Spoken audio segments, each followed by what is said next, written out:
What up, baby? Don't call it a comeback. Nobody knows we were ever Been gone. here for an hour. It's LL Cool J, man. Mama said knock you out. Yeah, I'm tracking. What up, baby? What up, babe? Babe? You talking to him or? Babes? Babes. Bah. Hey, babes? What Hey, up, babe? Bah. Hey, babe? You use that terminology, bae? I Hey, don't, bae. You do say stupid shit like that sometimes. Yeah. I do. What's wrong with that? What's wrong with different nomenclatures? Because you're not a white lady from NoHo. On the inside, I am. I am on the inside. Are you? Nah. Well, you do dress fancy sometimes. Sometimes. Once in a blue. Yeah. You're a trendy dude. I can be. Is dressing important when it comes to dating? It is. At least for me, it is. Okay. Like, if I'm dressing up, you gotta dress up. I gotta want to dress up though. Well, do you think that like changing the clothes that you put on is going to attract a specific type of person you're looking for? Yeah. Okay. It's not even a question. All right. So you got to wear like really cool clothes to attract really cool people? Man, you just gotta own up to that shit you wearing. You ever date somebody with really bad sense of style? Yeah. Yeah? Yeah. Tell me about it, Kevin. Tell us about it. It was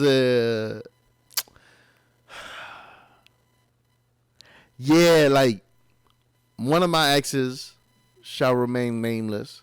She just didn't have that it factor. She couldn't put shit together. Right? Like what? She was like clashing? Bro, she just looked real like, where'd you get this outfit? How old were you at the time? I'm not revealing that. Fifth grade. Fucking Kevin was a rough dude. Nah, one was in high school. That was the one in high school. I had to like teach her, like, yo, what are you doing? Really? Yeah, like you dressing wild right now. I will buy her clothes all the time. Wow. Yeah, because we used to work at the same place. Yeah. Okay. And then one when I got a little bit older. Have you stalked her recently to see if she's... I stalked one of my girlfriends recently. Did they learn from you berating their sense of style? Yeah, she did. She compliments me. She hits me up all the time. She goes, yo, thank you for doing that. I was looking wild out here. I want to touch on that. And now this isn't a podcast about stuff like that, but, you know, Kevin and I grew up in New York City, and we grew up around a time when... I don't hear myself. You hear? I don't hear anything. I'm not checking my sound. Test. I hear myself, Kevin Sanchez. Okay, that's too loud. Well, I was just going to mention that we grew up in New York City where you bully people for doing things incorrectly. So what the fuck are you doing, bro? What? See, when you make somebody feel bad for making a mistake, you help correct them. Yeah. And it's like that culture, that new culture that we have now of, you know, bullying is wrong. It is to an extent. Well, you know what? Me and my buddy was talking about this this morning. Like bullies have like leaned into the bullied has leaned into it, and now they're called cucks and simps. Like it's a kink for them now. Now it's a kink for them. Right. So honestly, it's not now. It always was. People just didn't understand the underbelly of the social order. You know, it used to be okay to rip on a girl that you're dating for dressing like a clown. I didn't rip on her. Nah, I definitely ripped on her. You ripped on her. I know Kevin Sanchez. Yeah, I definitely did. But not only, but to this day, she'd be like, yo, thanks for doing that. See? Listen, I was a big fat ass when I was younger, and I was abused constantly by my peers. And look at me now, giant muscles, my own all-star podcast with Kevin Sanchez. So, you know, if you're raising your kids, raise them right and tell them to speak up when it's important. Tell that fucking kid to stick his finger somewhere else. Yo, you living that Mack life? Are you living that fucking Mack life? Huh? That's what this shit is about, right? Are you living it? Well, I think the truth is, what is a Mack life? Bro, Mack life is just is kind of a selfish life. Really? A little bit. Okay, a little tell bit, us. right? Like it's about making sure you look good, feel good, taste good, whatever, right? Smell good, look good, feel good, smell good, taste good, Right. right? And just being that guy or girl, just be that guy Right. that people look. You know what? Every time that person walks in the room, I feel better. Right. Right? That's what a Mac really is. When you walk in a room, the mood changes. Everybody's like, oh, it's about to be a good fucking time. Yeah, so then the answer is yes, I am living that Mac life. Living that Mac life? But my interpretation, I think it's very similar to yours. I think, listen, we all dress like dorks every now and then. We all go through awkward stages. 100%. I think the Mac life is resilience. I think the Mac life is pushing your ass forward even if you fail sometimes. Yeah. You, Kevin Sanchez never fails? Nah, I fail all the fucking time. All the time. Yeah. All the time. Right. And I just take it. I eat that shit. All right. I try to. Sometimes it takes me a couple days to digest that shit. Mm-hmm. Right. When I'm failing. Right. And then others like, you know what? I failed, but that was a good fail, if you will. I failed up. You ever fail upwards? Yes. Right? I think honestly, I think every fail is a push forward, in my opinion. Yo, we become like we're like fucking gurus. Yo, my man, we gurus out here. And I didn't even eat. Hey, yo, we Tony Robinson this shit, bro. We Tony Robbins out here. But like, I'm not just talking out my ass. I really believe that, don't you? What? I think that every fail is a push forward. It's a learning experience. It can be. But sometimes you need to realize if you're failing over and over again in the same way, that means you haven't learned your lesson. Man, there's so many girls like that, son. There's so many guys like that. Listen, there's so many people like that, bro. You see, luckily Kevin and I were comics, so when we fail, it's hilarious, and we can make fun of it and make fun of ourselves. I want to address something. Excuse me. I've had some blowback from the first few episodes of our show. We only have one of the videos up as of now. Some of our earlier stuff. Listen, I have dated. What do you mean blowback? Well, I've been some ex love affairs, girls I've dated have reached out to me in confusion. First of all, you all smell delicious. That's first and foremost. Yeah. I may have mentioned a couple of women who were subpar in terms of my personal taste in odor. But the truth is, it's none of you because they died several years ago. It's none of you. But no, I mean, listen, we are talking about past love affairs and current love affairs on the show. You know, Kevin and I try to be as open as possible. But the point of the show is not to be a bully and not to hurt anyone's feelings. And the truth is, when I say, you know, that I'm big on like sense and smell, you know, that's me. Somebody else might like that you smell bad. No, but seriously, you know, everybody has their own personal taste. It's not there's something wrong with you. There's obviously clearly something wrong with me. But can we pause? John. We took a short break. I'm sober Kev right now. Sober Kev sometimes needs a brief intermission. Okay? I'm not intoxicated. I'm all right. No, you're not intoxicated. Okay. No. You just got that red drink. What were we talking about?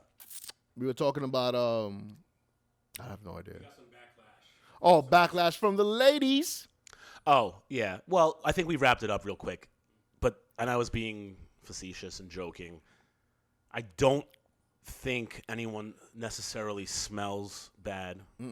I do think I'm a big believer in pheromones and the personal, you know, immune system of a human being being attracted to another human being they can reproduce with who has a compatible or an immune system that if you guys were to procreate, you would then give birth to a very healthy child, which is the point of being alive. For some people. For some. Man. Aren't you supposed to go into some shit that happened to you? That's a good segue. Well, you know, we're here now. We were also here last week, but our wonderful producer, Jalen, almost died. Almost rest in peace, Jalen. Seriously, be careful if you eat nuts and you have a nut allergy. A couple weeks ago, we've discussed this on the show before. I was dating a lovely young woman for a few weeks towards the end of the summer, and we had split up, and it was a little tumultuous, to say the least. Would you think it was tumultuous? I think Shorty had it coming. You think? I think, you know what it is? Motherfuckers be lying about their shit and how they really be feeling, right? And that's your fault.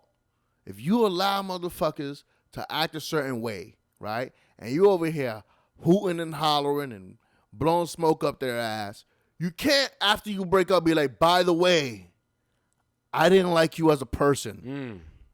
Like, how did that help? Okay, so to recap, thank you, Kevin. That helps me, though. To recap, what happened between me and this very beautiful young lady was that we had dated for about 4 or 5 weeks. Yeah. And one evening, she told me that our entire short-term relationship was a lie, that she did not enjoy my brand of humor, that I often made her not feel that great. And to me, that was a game. You all right? Yeah. To me, that was a game ender because I was really happy. I was enjoying our time that we were spending. We didn't define our situationship. Yeah. We were just enjoying the time that was being had. And then, can I finish? Yes, of course. So then Shorty goes, one day Josh is like, yo, come over here, clean my fucking house. That's not what I said, Kevin. Clean my fucking, do your lady duties, though. Josh is a very, very simple man. You fuck, you cook, and you clean. No, I'm kidding. Joshua Pallet here was, why were you spring cleaning? Because your ass was coming back after not being home for a few weeks. I was coming back, and this dude's a gracious guy. This guy right here, gracious man. He was like, you know what? I've been partying it up with this lady for 5 weeks in this place. It smells like sex, drugs, and alcohol, and I need to let Kevin come back to our house. And I wouldn't have cared either way. No. By the way. But that's how good of a guy he is, right? So she's cleaning the cupboards. By the way, could care less about the cupboards. She did detail. But she detailed the fuck out that kitchen. She detailed the oven, to be specific. Yeah, I had Kevin move in with me a few months ago, and he's been cooking all types of disgusting animals and burnt things, and there's all types of horrible stuff that's glued to it. She really detailed it, and it was the sweetest thing, and it was beautiful. It was like really nice. It's not what I asked of her. I told her, I was like, I'm staying home tonight. I'm going to clean the house. I was like, because my buddy's coming back tomorrow. I don't want him to come back to this fucking pigsty. And she was like, I'll come help you. And I was like, okay. We were getting along really well. It was a really nice offer. And she came by, and, I did my thing, made the house look beautiful. And she did a phenomenal job. I didn't ask her to do this. Yeah, so Josh goes in the kitchen, and the reason why he knows she did a wonderful job is because he puts on a white glove, and he started fucking like, oh, shit, I thought I was going to have to come over here and show you your fucking mess. She did that thing that your girlfriend did where she tested herself. She tested the oven. And it was marvelous. And no tuna. No. And Josh... And then she looks at Josh. She looks him in the eye. She was welling up, if you will. I want you to picture a woman welling up. And she goes, I hope you're not using me for the next one. No, see, she didn't say I'm sorry, that. Until the next one. She didn't say She said until the next one. She didn't say that. She said to me, that's how I heard I hope you're not using me. And I interpreted it as, oh, shit, she thinks that I've been dating, and she was Hispanic, so I can understand, like, her, thinking that I'm some sort of jerk-off, was dating her to clean. This was, like, my end goal. It was my 5-week plan to get her into my house. You see how ridiculous this that is. By the way, what I've noticed is this. During this pandemic, there's a prevalent.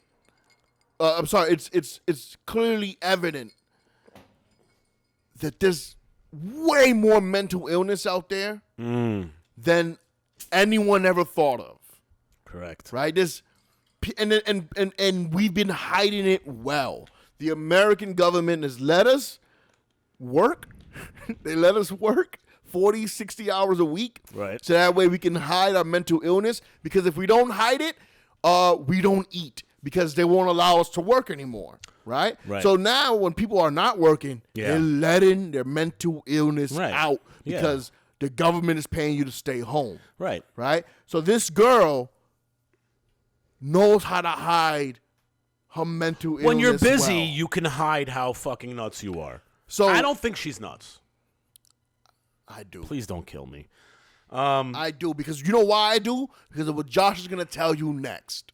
Okay? With this, well, anyway, so she goes to me, don't use me. I interpret it as she's using me. I was like, I responded, I was like, you think I'm trying to con you to come clean my house? I told you not to even come. Yeah. And that's when she went into detail that, listen, dating me is pretty awful. I am, constantly in a state of humor. Most things I say are not meant to be, realistic. I'm just joking. And that's simplifying it, but that's really the truth. Like, if you know my true intention, I'm a softie. I have a soft heart. I love animals. I love human beings. I don't want to hurt anyone's feelings, especially anybody who is listening to the show. But once she, broke that membrane stating that she felt that certain manner, I told her, I was like, this is over that night. I said, I can't believe you've really felt, that I was dissing you while we were joking for all these weeks. I had never heard one word that I had made her feel less than. By the way, he says that he doesn't find her to be mentally ill. They were hanging out for 5 weeks. She came to his house every day and endured the feeling terribly. Right? She kept coming back. That's called she's a masochist. Right? And that masochism is mental illness, guys. It's just fun. Continue. Well, listen, I didn't see that situationship as being a very long-term situation. Did you ever explain to her that you didn't see that as a long-term situationship? Well, the thing is, until the definitive end of it, I hadn't come to terms with why this won't work out long-term. Mm-hmm. You understand? But that very quickly. Well, the second, she came at me with the way she really felt, or what she thought she really felt that evening, because there's another part to this.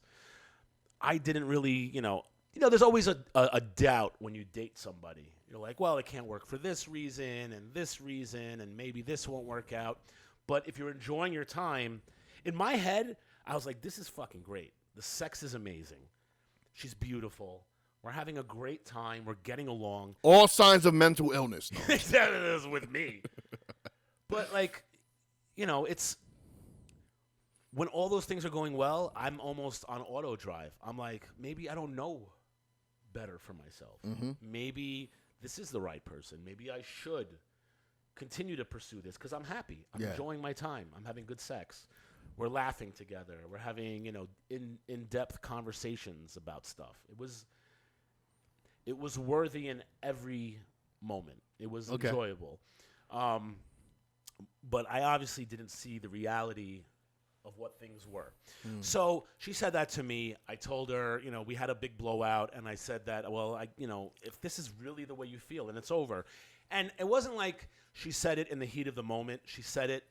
We had this very dramatic scenario in the apartment, And I asked her like numerous times, like 2 hours later. Have you ever seen Eternal Sunshine of the Spotless Mind? That's how I envisioned their argument. The way Jim Carrey and whoever that chick was with the purple hair, forget her name, I'm sorry, just not as famous as Jim Carrey. However they were arguing is how I picture you and her arguing. It was, listen. Have you ever seen the movie? I have, but I had it erased from my brain. Yeah, you did. No, I don't. Honestly, I don't remember the film. I remember I loved it, but listen.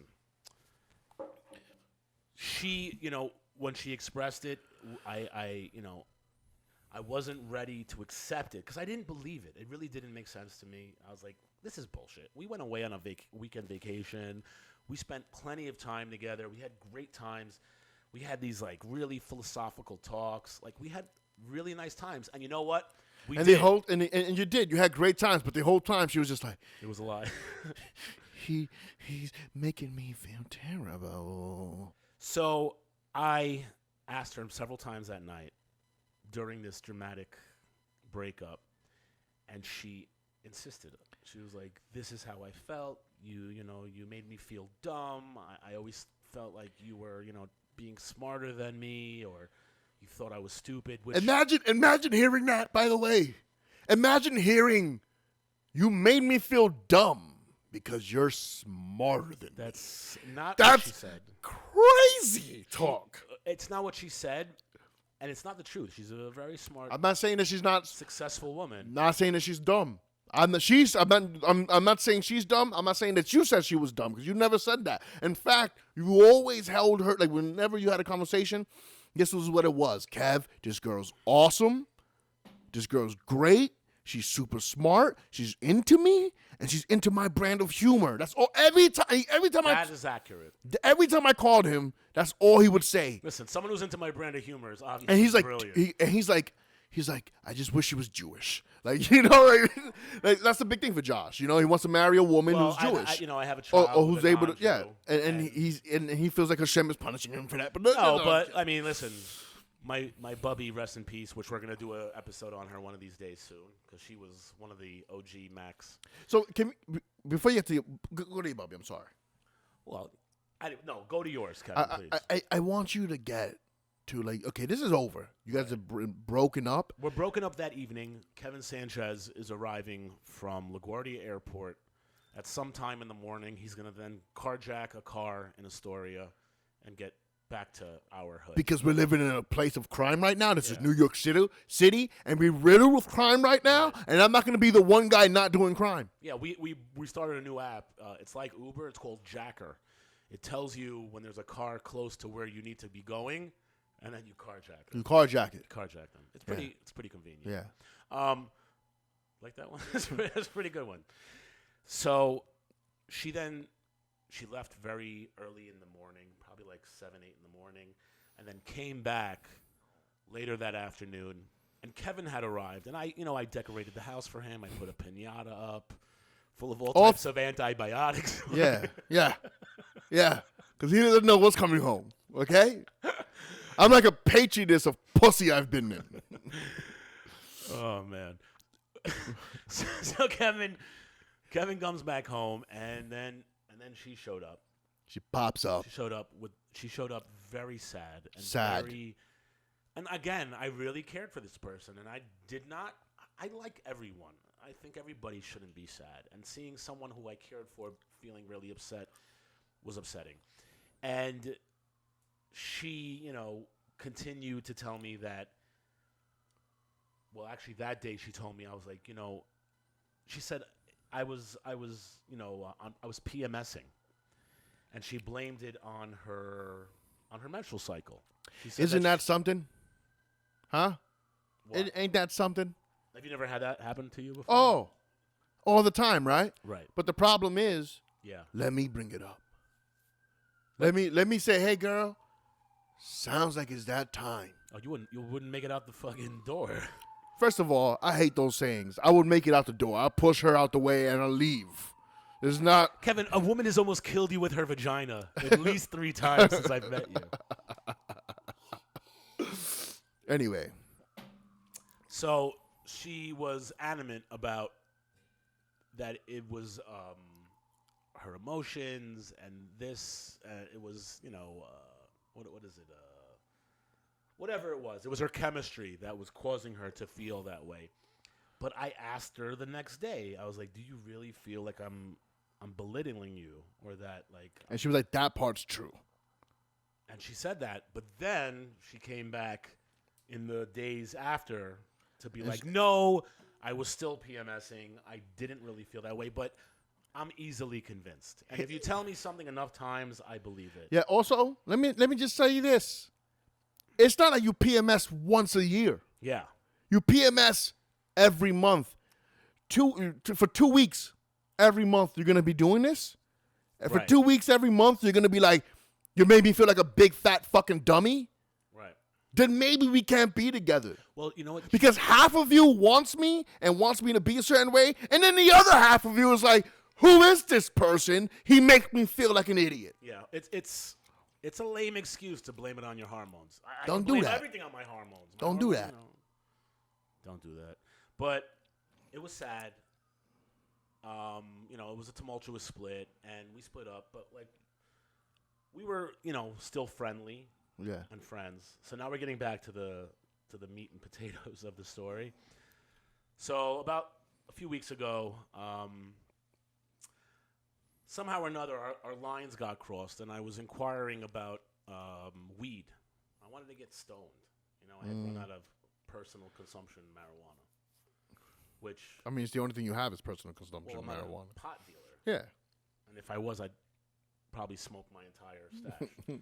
But again, it's not the most important part of it. But our lines got crossed, and she found out that I was inquiring about weed, and she hit me up saying, "Hey, if you're still looking, I've got eighths for 60 and this for that, and I got fucking strawberry shortcake and fucking this and that." And going against my best judgment, I was like, this is not a good idea. You should not go and try to get pot from a person who has a clear vendetta against you. that hates you or that you have beef with. Yeah. It That goes against common sense. common sense. Yeah, but my sense is not common. So I'm a pothead. Uh-huh. I think it's fair. An honest That's confession. an honest confession right there. Yeah, I had a very traumatic childhood. Which we'll get to on the Mack Almanac. Yeah, we'll be because there one your day. childhood has a lot to do. Obviously, everyone knows this now. How has the a lot Mac is made. to do with how Mac is made, man or woman. Right. It doesn't have to be a great childhood. You can have a terrible childhood And it's the reason why you're such a good Mac. right. Sometimes a bad childhood makes the best Macs. Right. Anything negative that happens to you, you can transform. And you, Transmutate. if negative shit, a lot of negative shit happened to you as a kid, and you somehow are able to like walk through this society, and people can't fucking see it in your haircut, your face, your eyes, Right. then you're a Mac. Right. You're a fucking Mac, dude. Yeah. And you stay Macking. Go ahead. Yeah. Well, Kevin said I look like Jesus today, so. He did. He does. All right. Anybody want some body of Christ? Yeah, there you go. That was I like awful. that. Yeah. And the fact that we gave each other a fist bump, no, you should turn it Honestly, off now. Yeah, you should unsubscribe. You should if you're unsubscribe watching. today. What was that? Unlike, uncomment, unsubscribe. So I fucking make this ridiculous decision to go and procure weed from this woman I had this tumultuous breakup with. And by the way, this girl is successful in her field of work. Well, the thing So is when also, hold on. The thing is also, right after we had split up, she decided to move across the street from me.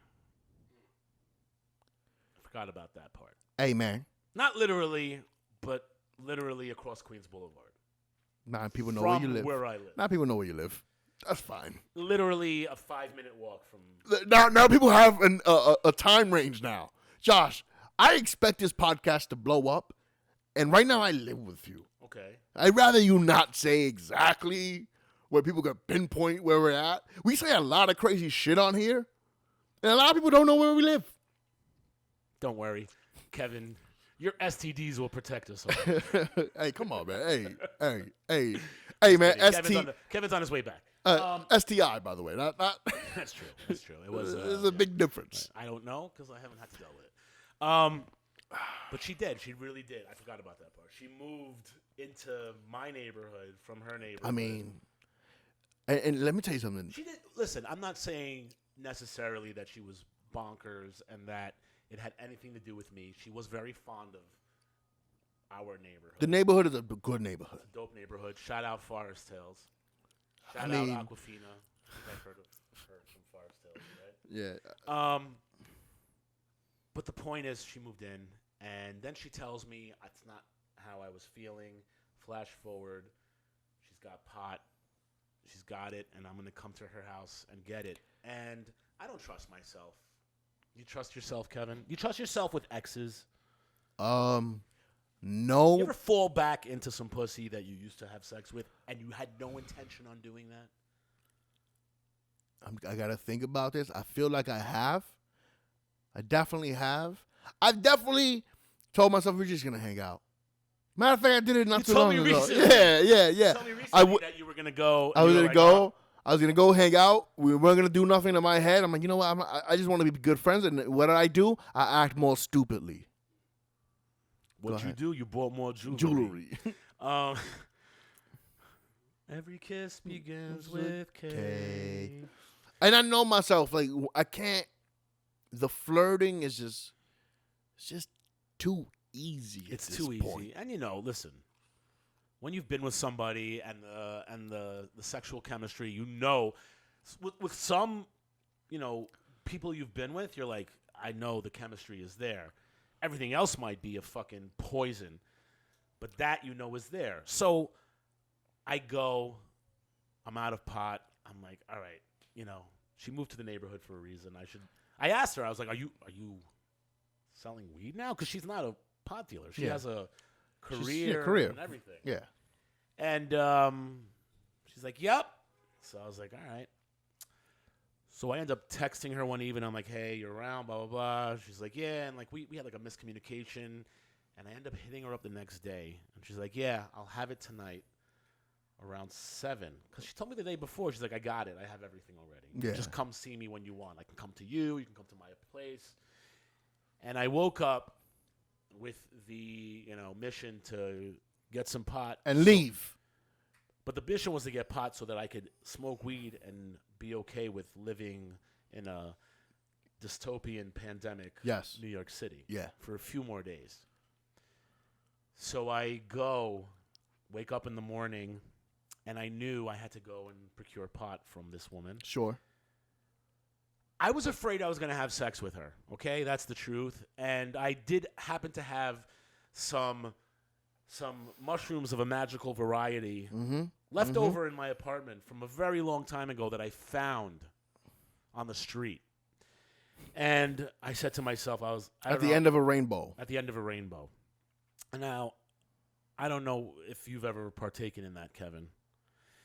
But magical mushrooms aren't, for me, most of the time, 99% of the time, though one time it was pretty fucking awesome, 99% of the time, magic mushrooms, psilocybin, is not a... It ain't sexy. It ain't sexy, man. Your penis feels like a fucking robot. It basically feels like you're... You know what I'm saying? Like it's like you're disassociative and you don't feel like you're in your own body, and it's almost silly. It is silly. It's like doing human things like fucking and eating and stuff like that while you're on psilocybin or magic mushrooms. It feels pretty ridiculous. So I decided that the smartest thing for me to do to make sure, because a real Mac pre-plans, I would eat some of this magical fungus to prevent any possibility of me falling victim to my own penis's desires. And that's why Oregon legalized all drugs. Right. Okay? So that way you can make magical decisions. Right. Right? Like our producer right now made a magical decision and he put some things at our display. And what are they? Magic and mushrooms. Kevin's excited because He can't have alcohol, but he probably can have I that. can only have magical mushrooms. So being the responsible Mac that I am, I eat my Consumes. I consume my magical fungus, Yeah. and I give it about an hour. He's like a pelican. What's that bird? That pelican? Not a pelican. Is it a pelican? A pelican is a bird. A peloton is a bike that rich right. white people Right. glue Yeah. to their floor. But first of all, both are the same things. He's like a pelican when it comes to mushrooms. He loves it. He loves it because it brings you down. I have no idea what you're talking about, Kevin Sanchez. I'm sorry. What am I talking about I have here? never, ever in my life, except for this one time, to prevent sexual interaction. Which is a responsible thing, by the way. Wasn't it a responsible That's a thing? responsible It was thing. the most responsible way to ever consume magic mushrooms. I mean, which, by the way, I always think magic mushrooms is a good idea for the most part. Under safe conditions, it's great for your depression. And let me tell you something. When I heard this, and I think to myself, hey, Kevin Sanchez, how often does your dick go, psst, don't take the shrooms, you're going to get pussy tonight. Yup. Don't do it. Yup. Yeah. Drink tequila. Yeah. It's not an Drink aphrodisiac. tequila. Bring tequila. Yep. Bring tequila. Bring tequila. That's my dick at all times. Yeah. He's Mexican, Kevin's penis. Bring tequila, Kevin. One of the biggest Mexicans out there. He's half Dominican. So I consume it, and you take that lovely stroll 5 minutes away. About an hour goes, and it's funny because it was literally directly across Queens Boulevard. Jesus Christ. I'm joking. It's a bit. Kevin, again, we're comics. We want to die. So I go and I go off on this magical journey to go procure pot. Yeah. To help with the other percentage of my mental illness. Yeah. And I'm thinking now of all the girls who were never going to date me from all this drug talk. But anyway, weed and mushrooms aren't drugs. You can ask Colorado and New Jersey that. And Oregon. And Oregon. So I go off on my journey to go to her apartment, which, by the way, I knew where it was because I had been a gentleman, and when she was moving in there, she asked me for some help. It is after the breakup. Yeah. She actually texted me, hey, you remember all that shit I did for you? You want to help me now? And I said, sure. Hey. Because I'm a nice guy. And I also, thought she's a really good person, and she is. The situation's a little off. But I take shrooms. I take a walk to her house. A 5-minute walk took me about 40 minutes because I went on a little magical ride. I can't wait. I got something to say so bad. Okay. But I almost need to wait to the end of this. We need to wait till the end. Okay. I need to write it down. I'm sorry. Okay, write it down. If anybody else wants to write down notes, you can do that. Go ahead. I'm so sorry. So I take a journey to this lovely young lady's apartment, which is 5 minutes away. It takes me about 30 minutes. And I finally get there. And in my head, honestly, the whole time I was prepping myself, like, don't have sex with her. Cause like, and the real reason is because his dick is so strong that it can override the mushrooms. That's what women don't know about men. Is that we can deny ourselves of our passionate ways, and our dick will be like, I got this. Is that all you got? Yeah. You did how much? You should have done more. It's always a fight with who drives the car. But I went, and I finally get there, and I show up to her apartment, and I'm giving myself pep talks the whole time. Don't. And then I'm like, she sells weed now. This is even worse because, like, I like to smoke pot, and she's got pot. I'm like, she's right across the boulevard, and mostly because, and the truth is, it's more because I do like her and I care about her as a human being, and I don't want to lead anybody on. I don't think anybody should do that. Like, you should be honest with yourself, your genitals, and the person that you're having sex with. And I get there, she buzzes me into her apartment, And I enter the doors, and I'm tripping my balls off. Not my balls off. You know me. Like, I can handle it. It was my first time. And, and I walk into her apartment, and the weed is there because her new boyfriend is there to sell it to me. She set me up, Kevin. She cucked me, man. She made him his little bitch. She made Josh her little bitch. Yeah. Because not only is he on shrooms, yep, right? Magical mushrooms. And mushrooms make, and when you're like not that we're like these big machismo dudes, but like we're pretty okay together. We can hold ourselves. Mushrooms makes you into like a little. It makes you like little rabbit, little bunny. She did this to me. Yeah. Why would she do this to me? Yeah, which is funny. I forgot about that part. So I walked in, and of course, my gut reaction, because we're human beings. I'm like, oh my God, there's another guy here. This is not what I expected. I turned into Marty. You're a fucking little bitch ass. You fucking bitch ass. You turned Rick. I had Rick in my head. Yeah, you're a fucking Gaylord here. But I did. I walked in, and again, I'm a little under the influence. So at first, I was taken aback. I was like, this is what she meant about selling pot, And she's got some really nice guy, and I don't want to shit talk him. I mean, he is in my neighborhood now, so I got to be careful who I'm walking around and stuff. I don't want to get Kevin beat up. What? But but I don't know.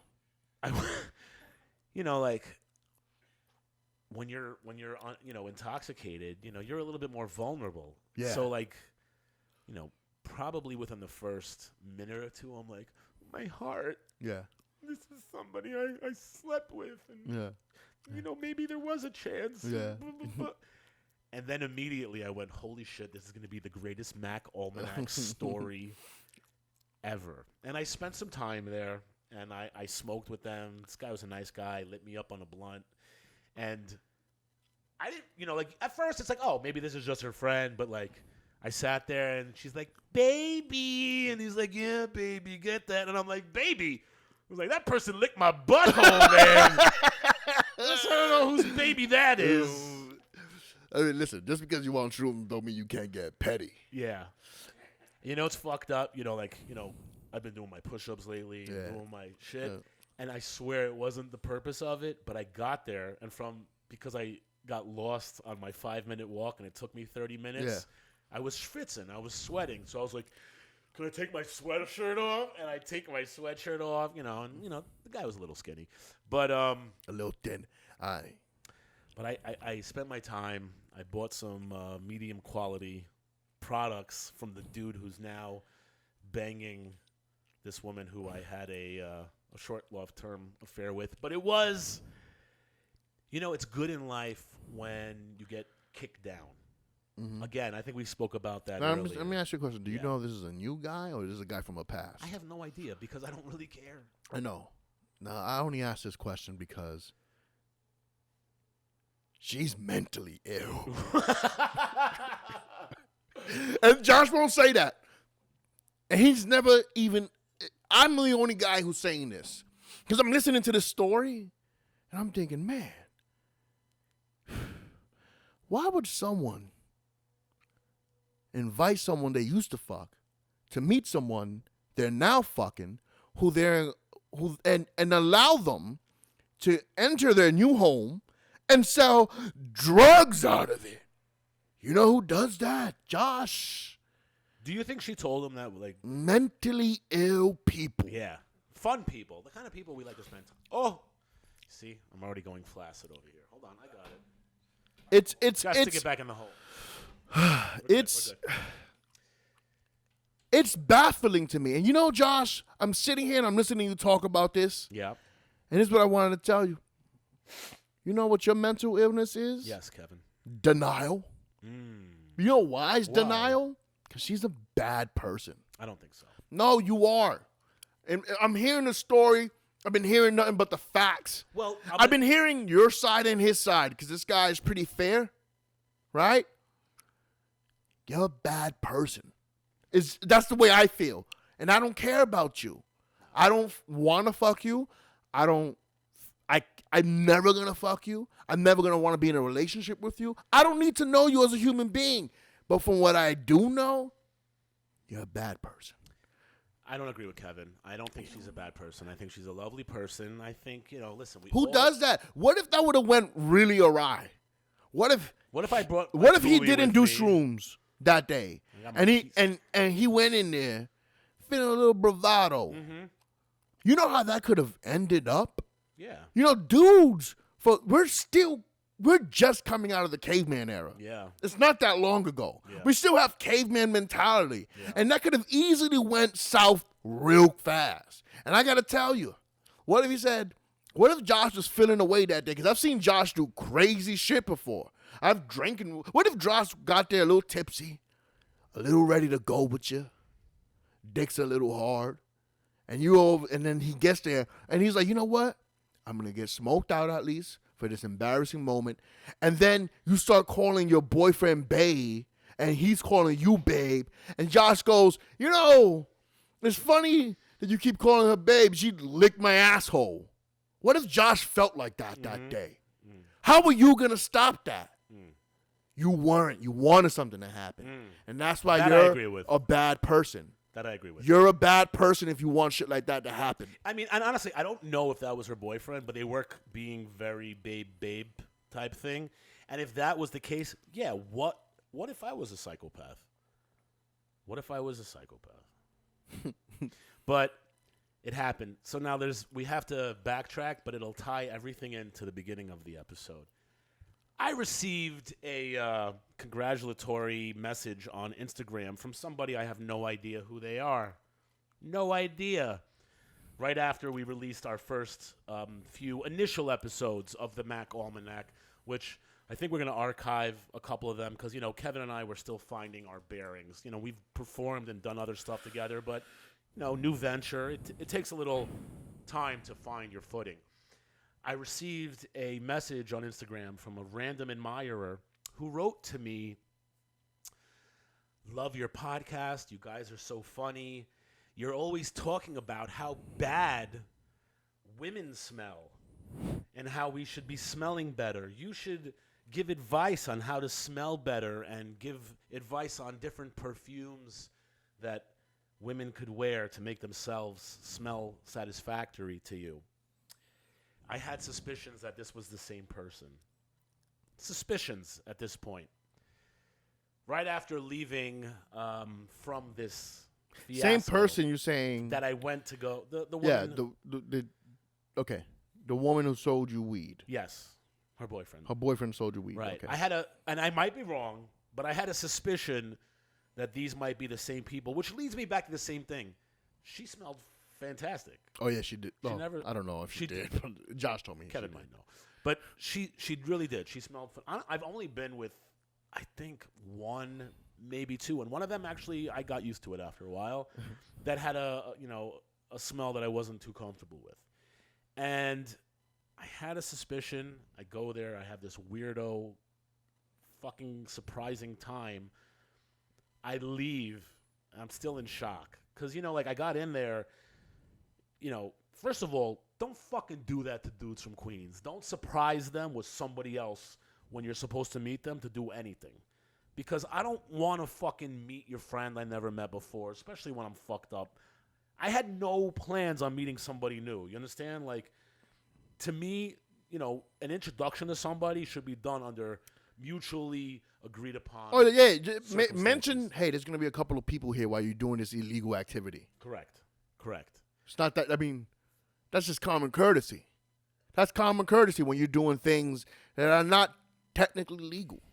So my suspicions of this person being one and the same came to a higher level of thinking that I'm correct because when I left the apartment, within a matter of 30 seconds, I get a message from the same person from this Instagram.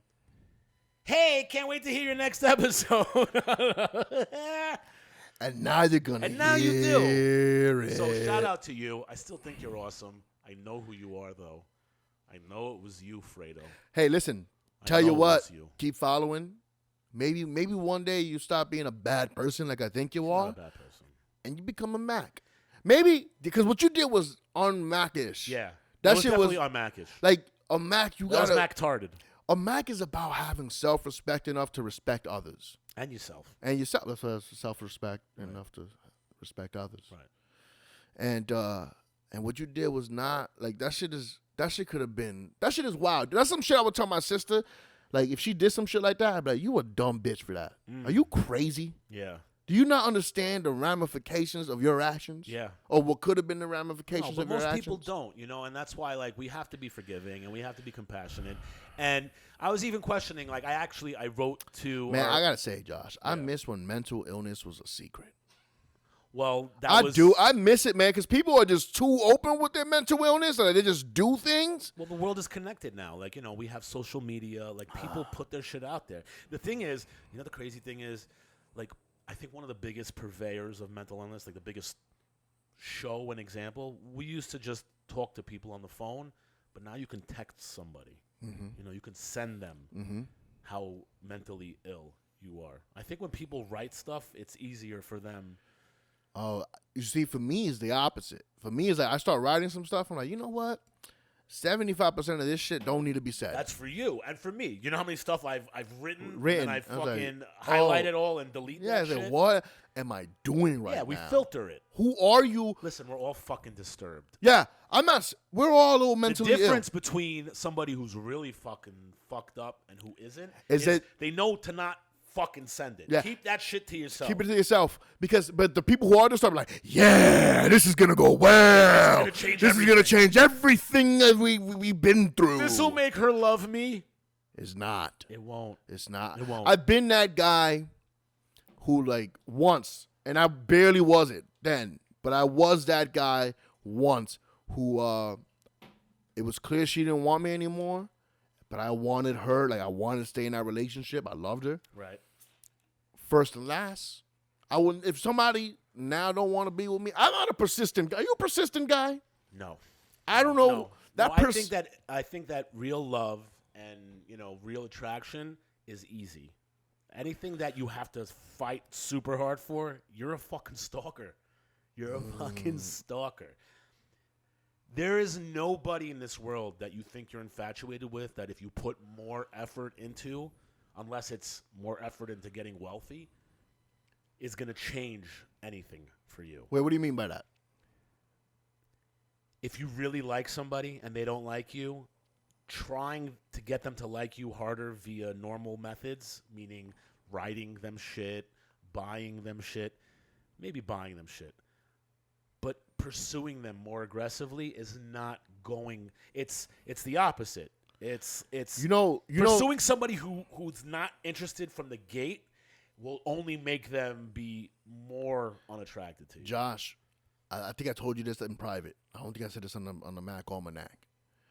But when women say, it's mostly women who say this, when they say to their boyfriends or significant others, you need to be more romantic, right? You need to be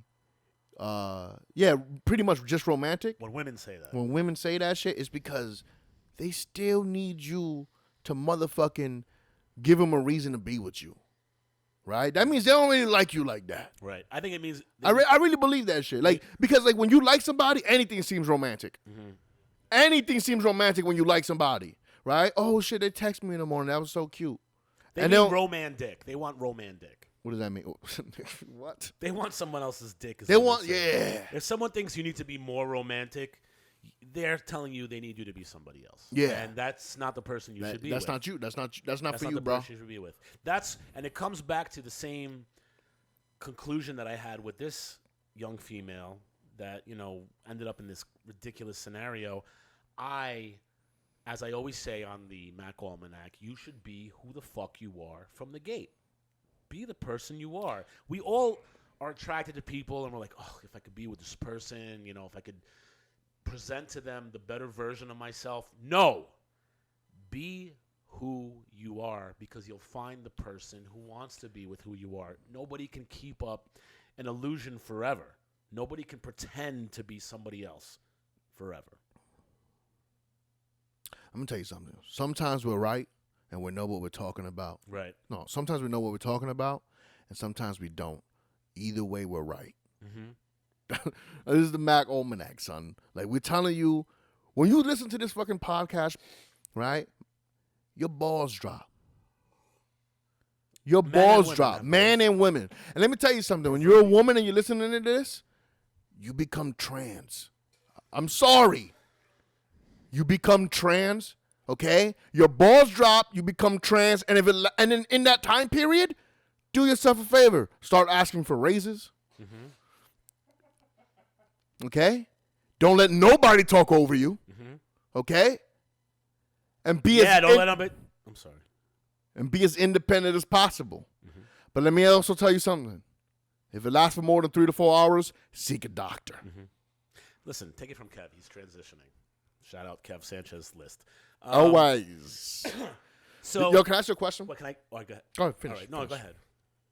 This is off. But then remind me to go back to this because this is good. Let me finish the story. Yeah. So, the nice thing about this story is I'm leaving the place, and I write our producer. Shout out to Jalen, who's one of the greatest producers in the podcast industry, as you can tell, because this is the Mack Almanac. I hit Kevin up also, but you still. This wasn't a woman I was in love with, obviously. Yeah. I cared for her. I thought she was cool. I enjoyed the time we spent together. It was a little weird that I showed up and there's a dude there, and all of a sudden I'm in this weird ass scenario. So I left, and my head was a little down. Wow. Somebody's calling. I think it might be her. Someone's calling. Pause it a second, Jalen. So, here I am. I'm walking, out of this lovely young lady's apartment who I had a very intimate relationship for a short amount of time. And it was great. Honestly, it was like the relationship, not that last moment that we had together. But again, I want to reiterate, I think she's funny and intelligent and beautiful. And, we had a nice special time. I don't waste my time with people, regardless of whether it's, it's for life. I wouldn't spend more than a few minutes with somebody I'm attracted to if I thought it wasn't worth my time. So, shout out to that moment in my history. So I'm leaving her apartment feeling stupid and feeling not defeated. I was actually kind of relieved. Not relieved as much as confirmed. Like, I knew why making the choice that, this is not going to work for us was the right choice. Like, I was validated. Mm-hmm. Is the right word I think I'm looking for. Because she's a bad person. She's not a bad person. And after getting that random Instagram message, hey, can't wait to hear your next episode, and I'm like, you will. Mm-hmm.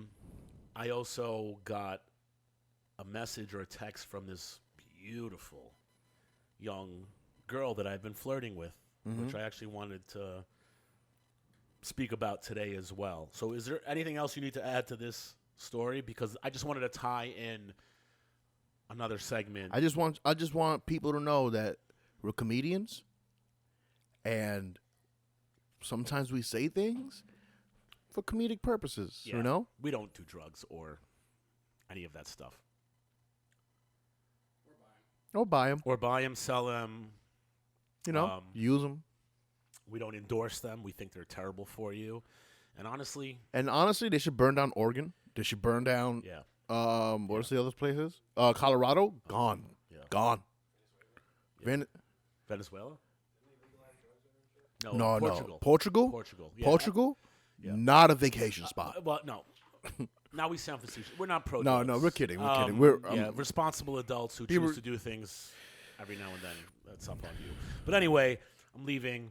I'm feeling like not complete shit, but feeling pretty stupid, And I get a text or a message on my maybe my Instagram. You said this already, didn't you? Yeah, I'm just reiterating it. from a beautiful young girl. Oh, okay. Who I matched with on one of my dating apps, and that was like one of the first messages between us, and that has led to a couple of weeks speaking to a beautiful young girl who I haven't met yet. I haven't met her yet. I don't know if anybody else has been impeded by the pandemic. We're living in the pandemic still. Right? We're living in a I mean, this is a pandy. Have you been affected by that? I've had some girls, like, I'll see, like, girls will write, looking for a wine and Zoom date, and I just swipe left. Because I don't... Wine and Zoom? Yeah, wine and Zoom. She wants to drink from her computer while you drink from your computer? Yeah. Right. Yeah. That's called chatterbait, from what I heard. And it's like... Dudes, hey, ladies, do me a favor. Start showing your dating profile to girls that you respect or something.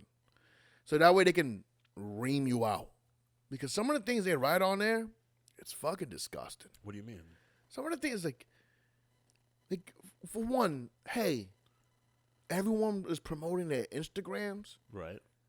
On what? On their dating? On date, and like, add me here. I'm barely on this app. Oh, yeah. Well, those are just like social. DM me. Then you, because I'm a fucking, my dick talks for me because, dude, you should probably hit this girl up. Right. Go to her Instagram. Well, sometimes you meet cool people. Shout out to Jacqueline.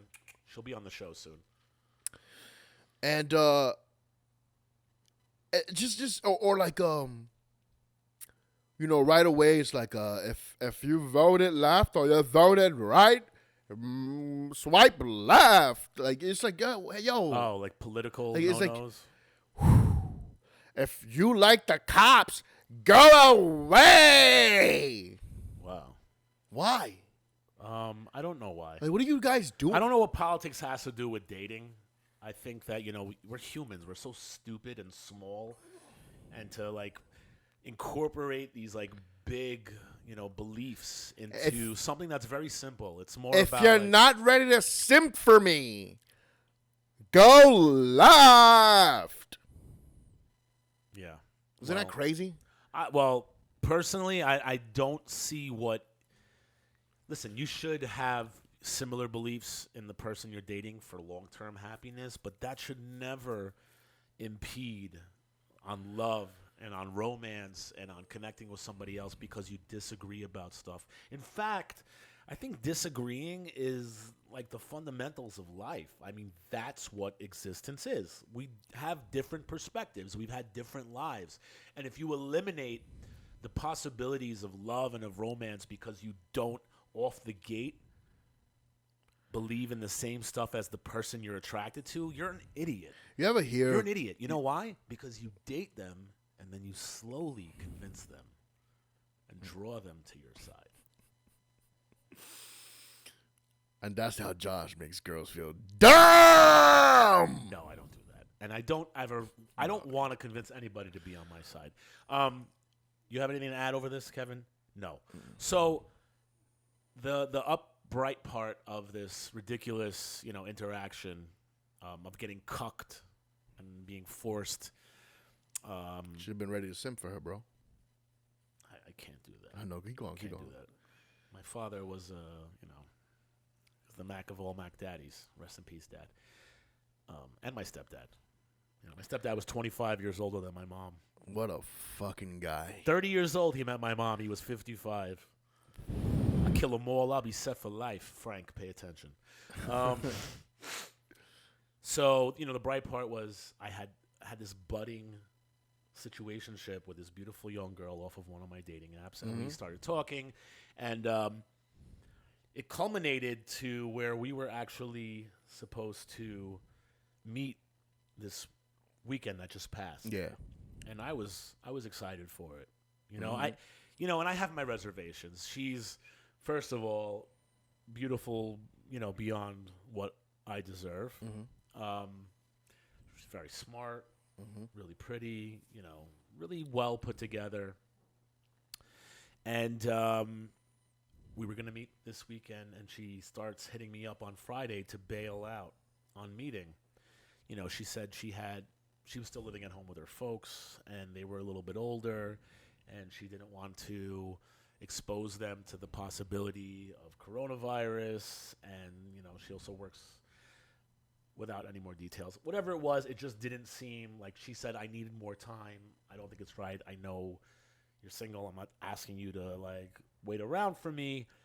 And I wrote her back. I said, hey, listen, it's cool. I get it. I understand. And a very quick virtual calling it off, because we were talking, almost every day, went from calling it off to us talking back and forth for hours, and we spent 4 hours, calling this situation off, and it basically became a sexual sexting conversation.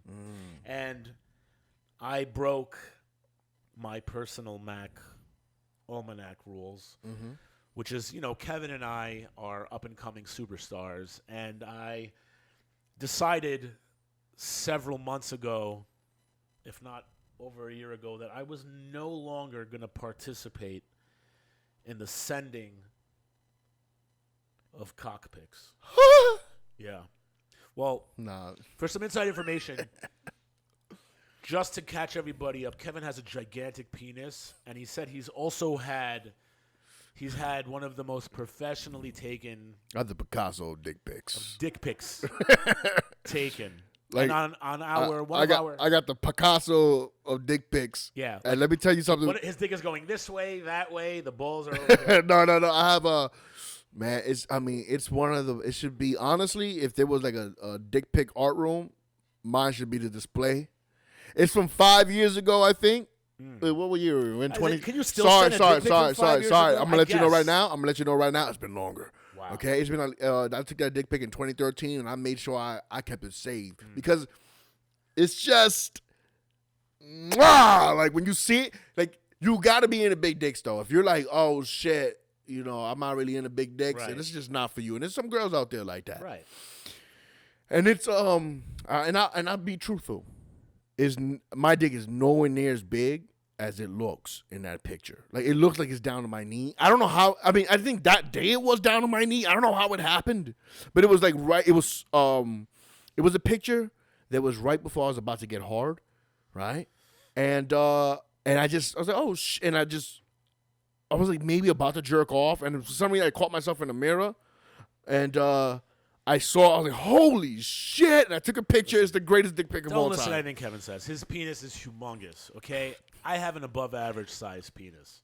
That's why we get along, by the way. Yeah, but big dicks stay together. Kevin, when he first moved into my apartment, he was, very polite and would, walk around with his pants on. Or if he every now and then would, walk out of the bedroom with, his underwear on, he would hold pillows to cover the shame of having a giant malformed penis. But now he just walks around, and I actually told Kevin he should, when we're out on a balcony by our apartment, that he should hang out over the side and yell at people with his penis out to put their masks on. But anyway, catching. So my man, you sent a dick pic. Yeah. Oh, well, no.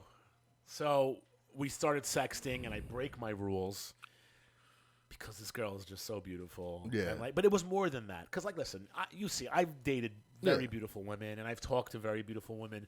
It was more than that. It was just the sexual chemistry, the intelligence was there. It was just Sure. It was there. So I broke my rules. I sent my penis pic to her, and I dealt with that. And you're asking, what's the point? I'm asking what's the point. I'll tell you what the point of this. Well, we'll flash forward unto last night. So we've continued our virtual love affair. Okay. We talk every day or so, and not into that. I'm not into that either. I'm not into just. That's how you know I'm into her, because I'm. I know Josh is one of. I never text. Josh hates this thing about me where I will entertain a conversation that I should not be entertaining from losers. Yeah. From people who are not as funny, just people who are not entertaining. But I find it entertaining. For a romantic thing, that's understandable. Different. But Kevin will talk to people who he's not romantically attracted to. Because I think it's entertaining to see how far they want to tell me things. He's trying to get adopted. Right? But I do not do it over. I can't do it through text. And after a while, if we're trying to date, I can't just be just texting you. Right. I got to meet you because I'm better in person, and two, I want to know if you can carry this conversation in person. Right.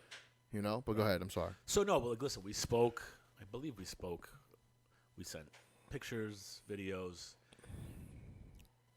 I really enjoyed this girl's company, and last night. This is why I'm bringing it back. We were texting. I was about to go to sleep, and I'm falling asleep, and I didn't get enough sleep the night before because I woke up early to go do some comedy in Manhattan. And by early, I mean like 11 a.m., and it was Sunday. But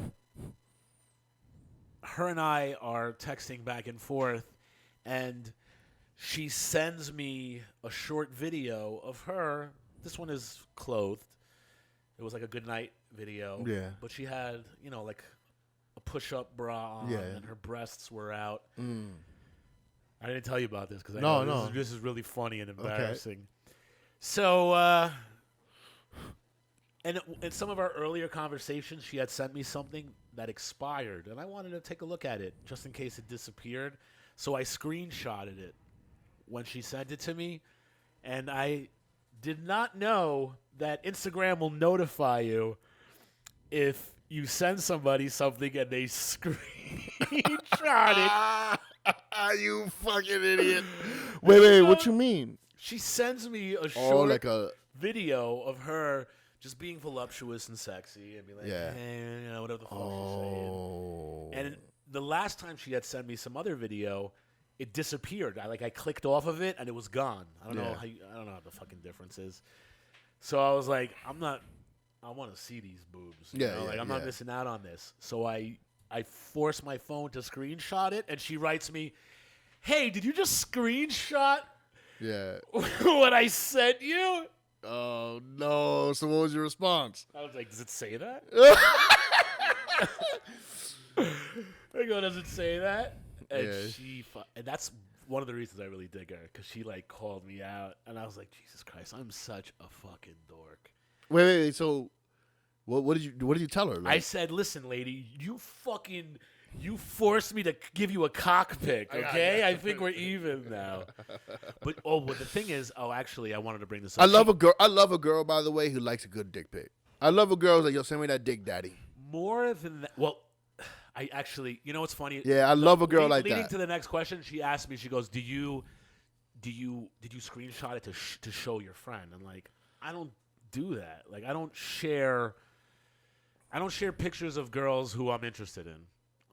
I'm sorry if the reason I say that is because we have a couple of female friends who are a little bit cuckoo and send pictures to us unsolicited. And every now By and the then, way, that happens sometimes where it's like, yo, I did not need to see any of this. It happens a lot of times. It's happened a lot in the especially last more to him 6 months.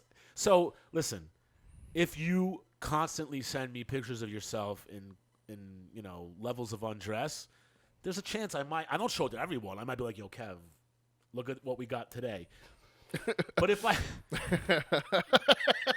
look at what we got today. That's such a good line. But if I'm really into a girl, if I'm I am into her, I'm not sharing intimate pictures. Yeah. Also, I don't want to see it. I will tell you. And Kevin is he's a Mac about that too. Kevin doesn't want to see either. If you dating a chick, and that's your girl, yeah, and you go and you show me, yo, bro, I don't want to see that shit, because now I don't want. If you're my boy, I don't want to see your girl in a certain light.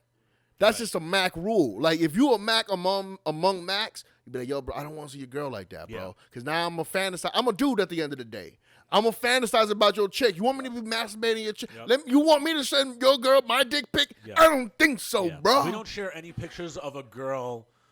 By the way, my friends who listen to this shit, do me a favor. Stop telling these girls I hang out with about my penis. Please stop doing that. Because it is awkward. Is that has that happened to you? A lot. Really? And what, your friends listen to the show and they're like, listen to the show, and by the way, Kevin's penis is like that big. Exactly. And on the show, it's fine. It's just for fun and games. Right. Because it's just like the mushrooms and everything else. It's all jokes. It's all a joke. For all you know, I'm walking around with a micro, right? But I'm not. Anyway, what I'm saying is this is like, matter of fact, dudes and chicks too, like, yo, don't define me by my penis. No, I'm kidding. No, you can't. You can't. Honestly, your genitals do not define you. Right? Like, I'll have girls who like would tell their girlfriends this shit. Girls that you're seeing. I had a girl. Let me tell you something. I was in North Carolina, right. and some girl from New York who's about to get married FaceTimes me, and she's like, "Hey, daddy, what you doing?" Like, she is a fiance at this point. Right. I'm like, "Hey, girl, what you?" I see it was at her place. She was in her place. Was this the one who called you Kev number 2? Nah, no, Kev number 1. She called me Kev number 1. Kev number 1. Kev dated a woman who was with somebody else, and she called her husband, whose name was the same as Kevin's, Kev number 2, and he was Kev number 1. I'm living a wild life. Anyway, so I pick up the FaceTime, and she's with a girl sitting, and they're drinking tequila. Like, they have a tequila. It was like me entering another podcast, except they were just doing it for each other. Okay. Right? She goes, "This is my friend." I almost said her name. "This is my friend, and we were just talking about you and your big ass dick. Can you show her?" Wow. And you wanted you to like I'm a up. fucking zoo animal. Wow. I'm. By the way, my nephew's mother, right fucking there. Her sister, right fucking there. She didn't even ask, "Hey, is anybody in the room?"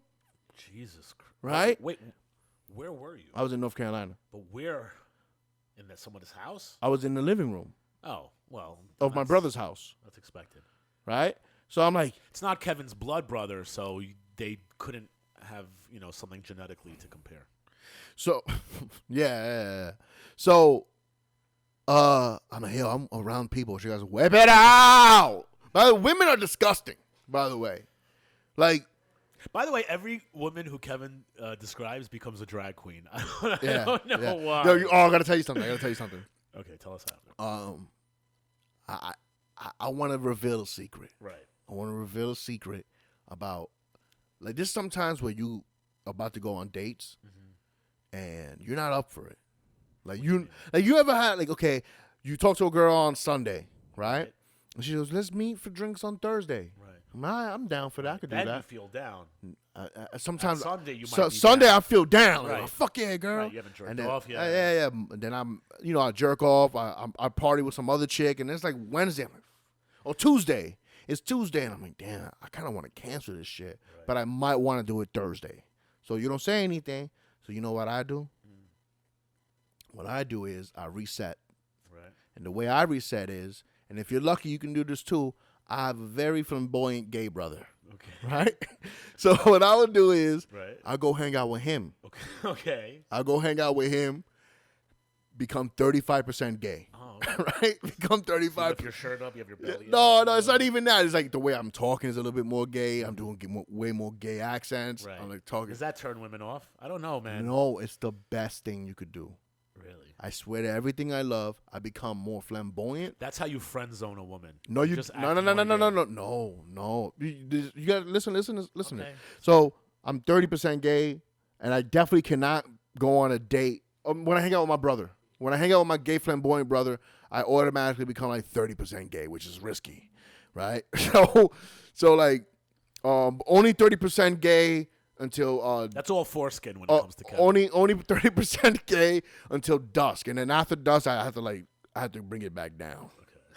Okay. I gotta bring it back down because gay dudes after dusk, they don't respect the fact that you're straight. When the sun goes down. I swear to God. So after dusk, I gotta go down. Don't let the sun. I gotta go down on Kev. I gotta go down to like 10%, 8% gay, which is at my normal level. Yeah. Right. Natural gay level, right? So, all right.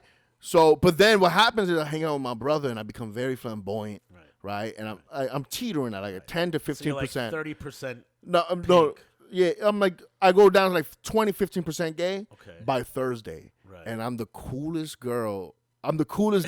I'm the coolest girl there is. Coolest girl on the block. No. I become the coolest to that girl. I become like, oh, who the fuck is this guy? Become her friend. I become her friend. That's what I said. But then I'm become only. That's how you friend zone a girl. You become a gay dude. You become a gay dude, and then what happens is, ow.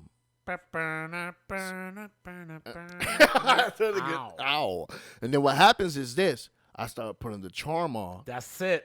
We get a couple tequila shots. You know, I'm touching her Shout arm out a little bit. I'm touching her arm. You know, and next thing you know, It's like, hey, dude, we just friends. and then we make it out. Okay. And then I swear to God, it works all the time. What I'm saying is this: if you got a gay friend and you're not feeling going on, if you don't feel like being sociable with other chicks, not a gay friend. Don't do that with your gay friend. Do that with a gay so use relative. somebody's sexuality to mutate yourself to not be let me see. Mac science. It's so complicated. Yeah. We're still working out the numbers. Well, we can tell but even when we're wrong, we're right. So Just far, what we know is this: mushrooms and weed don't exist. Totally made up. Friend zoning only occurs if you check your sexuality by being with somebody of a. What I'm saying is this: is that when I hang out with my gay brother, right. for some reason I become a little bit more flamboyant, right? And that for some reason works on women. When I'm a little bit more flamboyant. Yeah. It's so crazy. You know what? Fuck that fucking masculine, feminine shit. Flamboyant means you're making yourself pop. Yeah. You know that's what that really means. That's not gay, okay? First of all, Kevin, let's just acknowledge it, man. Max, we fucking pop. Me and Kevin walk into a room, we're flamboyant as fuck. Okay? Yeah. We're going to fucking shine regardless if it's bright in there or not. And there's nothing wrong with that. There's nothing wrong with being sexually attractive to the sex you're not trying to attract. Because a Mac, don't look so puzzled. We're going to get there. I'm sorry. I'm following you. My bad. Is being a bright, shining, positive light to the world. And you know what? You're going to attract everything. Everything. Male, female, cats, dogs. I never met a cat that didn't like me. I haven't either. And babies. That's some QAnon shit, and we can't get into it. Babies? No, you know, I'm joking. It's just a fucking joke. Where were we? We were talking about you being changed by spending time with your brother. Every time I spend time with my brother, whoever's a lucky lady to go on a date with me, the problem is it's a power that's too good. Like they fall in love too quickly. Because you're flamboyant. I'm being like flamboyant to a point where it's like it's I can't keep. That's a facade. Whatever that is a facade. I can't keep this up. Right. Because one, I can't hang out with my brother all the time. Right. I just can't keep it up. Right. Yeah, and I'm already flamboyant without hanging out with him. Right. But this is like to another level. So you I can't dance, and I could just do bachata if I hang out with my brother for a little bit, for a day. little bit. For a day. Dancing is important. Yo, super important. You know what's really important, though? Alcohol.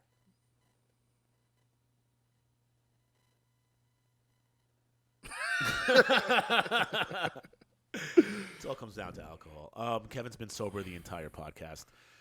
So you went to your brother. He gayed you out a little bit. He made you a little bit extra multicolored. Yes. You know what I saw? The only problem is I do say bitch a lot. Kevin says bitch and does gay accent more than any straight dude I have ever known in my entire life, and that's why I love him. I'll tell everybody. So you 15%. did that. You present 30% gay Kev to this. It's more like 20. It's more like 20. He didn't fuck a dude, but you go and you present who this is to this. Yeah. The reason. Oh, by the way, let me go back to you could only be 30% gay till dusk, because if you're after dusk, let me tell you something. Gay dudes will like pick up on your scent or whatever, and they try everything in the book to convince you to let them suck your dick. And yo, bro, there's only so many times I could say no before I'm like I start to get a little upset. Right. He's like, what am I, crazy? Maybe I should just let this dude suck my. It's like, how many times do I gotta say no? Speaking of, by the way, hopefully we can talk about this. If not, we can just cut it out of this episode. Kevin has amazing stories. we just want you to know that the Mack Almanac is not sexually indicative of any sex. It has nothing to do with straight, gay. As long as you're like a decent human being and your sexuality is on the acceptance level of being like compassionate and kind to the world, we're all good with it. Kevin has a great story because Kevin found out that his gay brother, who he's speaking about, which I think then you should be able to talk about it. The way he came out to Kevin, I'll let Kevin. Oh, this is a great. All right, so I'm adopted, and everybody can tell. Damn, bro. I mean, if you can, you can. But I'm adopted, and my older brother wasn't adopted with me and my two little brothers. Okay, he was in Dominican Republic when the ops came to pick us up, right? So I didn't grow up with my older brother. I knew of him. Somehow I was 3 years old and remembered I had an older brother. And then through the foster care system, because when you get adopted, you motherfucking have to go back and forth to an agency to make sure you don't have bruises and you're being fed, and they let you meet your family. And I would see him, and he was very, loving, and he would say, "Yo, I'm your brother. I want you to remember me. I'm your brother. And when I get old enough, I'm gonna make sure I'm in your life." Great dude, really nice guy. So, I will. Let's cut to when I was 15. I was in high school. And my brother was 20, 21, and he was. You should maybe tell them that you're 18 at the time for this story. No. He was. All right. I'm gonna keep it funky. Right, I was 15. Let's keep it real. I was 15 because this stuff happens, and this is New York. This is New York City. So this is life, and life doesn't have fucking. Yeah, there's no. Yeah. You can't change it. Go ahead. So I was 15 years old, and I loved going to my brother was super independent. He had his own place. He had a decent job. He had a place with roommates. So I go there and unannounced, for the first time ever. Right. And I just showed up, and I'm making out with his shitty roommate who I don't know why I let her make out with me. Yeah. But sorry, it was a woman. It was a woman. Right. She kept making out with me, and I was like 15. She was like an adult. And Kevin got molested by. And I hated making out with her. Really? I hated it. So why'd you make out with her? I don't know. I feel like I had to. Really? Yeah. That's called being molested. I feel like I had to, man. I don't want to laugh about it. Shit. That's called being molested, Kevin. Oh, and then I told my brother, don't make out with anybody you don't want to make out with. Don't do it. In fact, if that happens, contact myself or Kevin, and we will beat the living shit out of that person for you. So Kevin got molested. So I'm in the couch being molested, and then she goes, "By the way, your brother got to tell you something." And I was now like, "You're sure this was a woman, right?" 100%. You're 100% sure. 100% sure. Because you just did. I do that voice for everyone. It's my every woman is a transvestite. Especially these days with your makeup and all this other shit you're doing right now. Actually, the makeup, we could talk about that in another episode. What the fuck are you guys doing? Listen, shout out RuPaul and drag queens. That shit's cool, and that's like culture, and like I don't diss that shit at all. But why is every woman in the world now painting their face like that? I don't know. We got to bring a girl. We shouldn't talk about it until there's a girl on the podcast with us. We actually, you know what? We do need a female voice here. So she's like, "Kevin, your brother definitely has to tell you something, and it's important." So I'm like, "All right." And I already knew my brother was gay, but he never came out to me. He's a good boy. Like, and this is a great story. I'm sorry, go ahead. So my brother's like, he's in the kitchen, and he's making food, like a lot of food. Like, why is he making so much fucking food, dude? Fucking plátanos. So he's making lasagna and shit. My brother's a great cook, by the way. He's a jack of all trades. Doing a shout out to Morika again. Oh, okay, yeah. Making some plantains and shit. Making some plantains, and so he's cooking, and he's like nervously like chopping plantains and shit, and just looking at me. I'm like, "What's going on, man? Just whatever just spit it out." Did I do something wrong? Do you not want me here? My bad. I didn't mean to show up unannounced. Right. And he goes, "It's not that. You can come in here whenever you want. I got to tell you something. I'm just going to come out and say I'm gay." And I was like, we can't be brothers anymore. And I walked out of the fucking room. I walked out and like left the fucking apartment. And I was joking. I came back in. I'm kidding, but he was already with tears. Like he thought he lost his brother again. You know what I'm saying? And I gave him a hug. I'm like, dude, I don't give a fuck. Also, everyone can tell. Right. Right? No one thinks you're not gay. You know? Right. So then he goes, he was happy. He's so fucking happy. But how long were you like out of the apartment after you said that? Because seconds. Kevin tells the story a couple of times, but you told me you said that, and then you walked away. It was a good 1,000 to yeah. Like I walked out. It was a good 30 seconds. I don't know about 30, but it was definitely Kevin's longer. a performance artist. Even he kept the joke. I'm a wild guy. That's a fucked up joke. I know, but it's worth it. But he cried. But he cried, though. And honestly, it's either you're going to cry or laugh, you know? Right. That's the chances you take out here, bro. So anyway, he goes, you really don't care? I'm like, dude, I go to a theater school. Like, right. I'm in the Bronx. I'm in Manhattan. Like, bro, I'm like 20% gay now, you know? Like, this is nothing. Right. He's happy. And you loved him. And I love my brother. My brother's like, the shit, bro. Shit, you know? And love is love. You want to know how I knew my brother was gay? I'm going to tell you how I knew before he ever came out to me. Aside from his voice and how great he dressed. One day we're going to a restaurant. Right. It's the first time like I'm really going out to restaurants, right? And it's with him. And he comes to pick me up. And I'm like, are we going to walk to the train? He goes, honey, the train's for poor people. And he like flags a cab. And I was like, because at the time when I was a kid, my mom was like, this is pre-Uber. Yeah, this is pre-Uber. My mom would be like, cabs were like a luxury. Right. You know?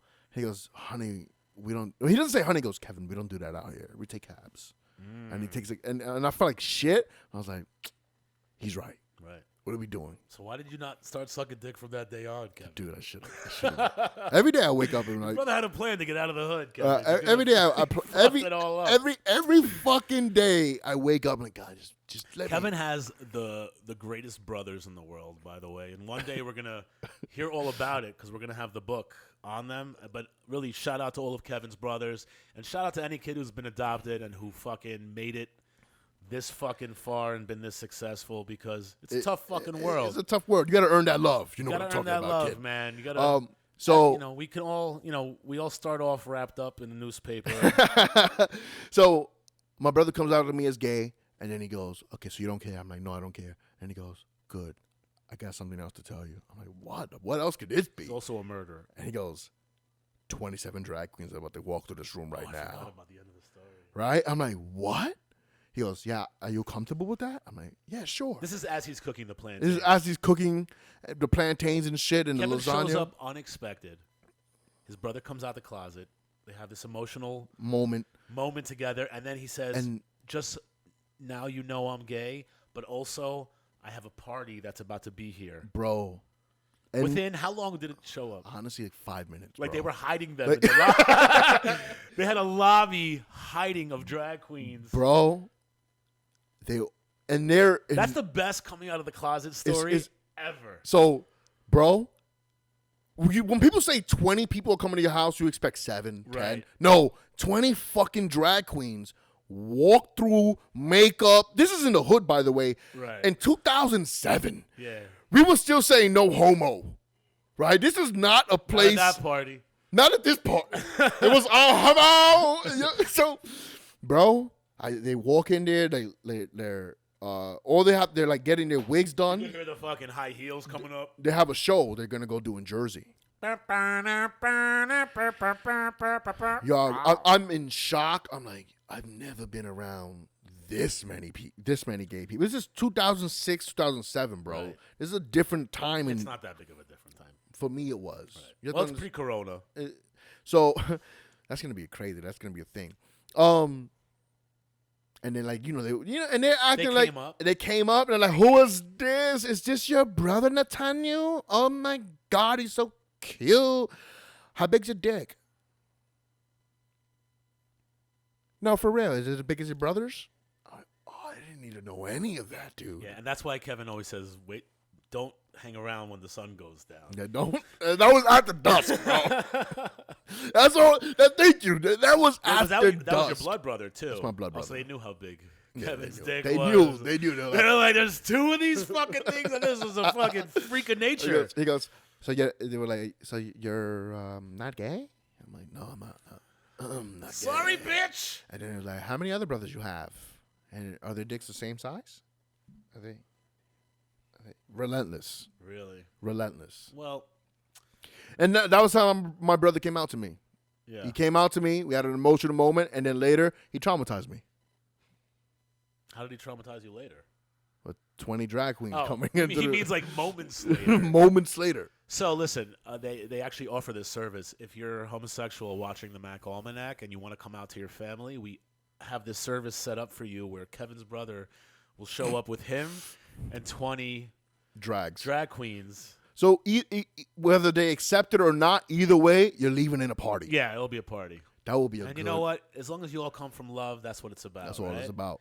That's what the Mack Almanac's about. Thank you guys for showing up tonight. I think this was a great episode. I think it was a good episode. Yo. Follow Kevin Sanchez at Live with Sanchez. Follow me at Joshua Pallet, JOSHUAPALED. And follow the Mack Almanac. We'll be with you every single week. And remember, when you listen to this shit, your balls drop. And for you and for the girls who've been listening to it, 3 to 4 hours. If you're trans for longer than that, you need to go see a doctor. We love you.